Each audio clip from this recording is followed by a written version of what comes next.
Hi, I'm Charlie Mae Westbrook here from Craft Beer Online, here with Josh Scott from Moa Beer, who is the founder and the executive brewer of the Moa Brewing Company. And of course, Moa's turned 10 years just recently. Cheers, Josh. Yeah, cheers. Yeah, thank you. Yeah.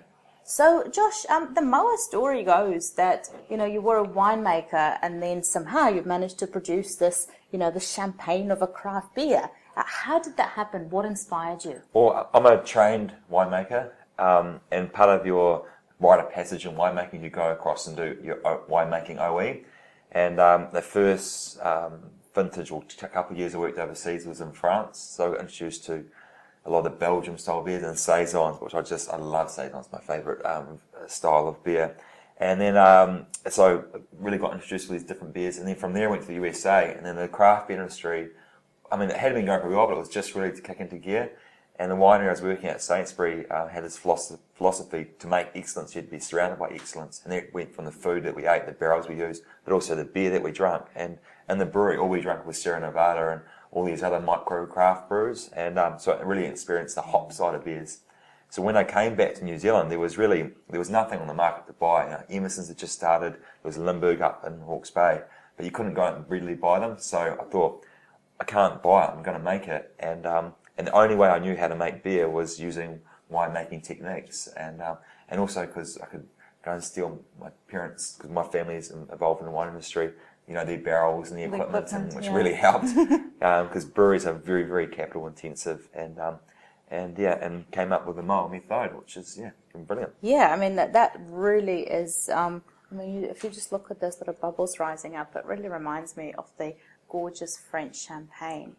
So Josh, at what point did you think, I've brewed a couple of batches and it tastes good, but at what point did you think, wow, this is something really special? That first batch, I really wanted to have a beer. It was kind of a cross between a German Pilsner and a Saison. And I'd always been sort of tinkering and playing around when I was a lot younger with brew kits. And so I knew roughly what I was after and where I was trying to head away from the mainstream style of beers. But after our first beer was all made like champagne, Méthode Traditionnelle, hence the name Methode. And once that first bottle we cracked open, I knew that there was something there that was a bit different and unique, and that we could take to the market. And literally, it grew organically. People just asked for it.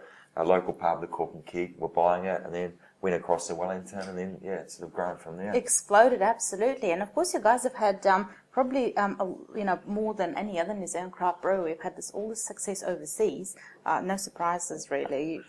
Just tasting and enjoying this. But what can we expect from you in the future? Our whole aim is to be New Zealand beer globally, and we're really striving for that. We've got a lot of investors, outside people who have come on board in the last couple of years, and our whole goal is for our beer to be, when people think about beer from New Zealand, they think about Moa. New Zealand market's so small, you really have to look for that export opportunity. And we've got two great things going for beer in New Zealand. Is the New Zealand name. People love New Zealand, no matter what product you're selling. But also New Zealand hops are just sought after, absolutely outstanding. And we've got some of the most powerful aromatics in the whole world, and people love our hops, so it's a great story to tell. And it's a really easy way for us to get out there and sell our beers into, not only the sort of cliche craft beer bars, but also the real high-end restaurants, which mirrors where wine's at. Indeed. Well, that's fantastic. I hope everyone internationally, gets to enjoy this incredible product. And, get behind Moa in New Zealand. Cheers. Yeah, cheers. Thank you.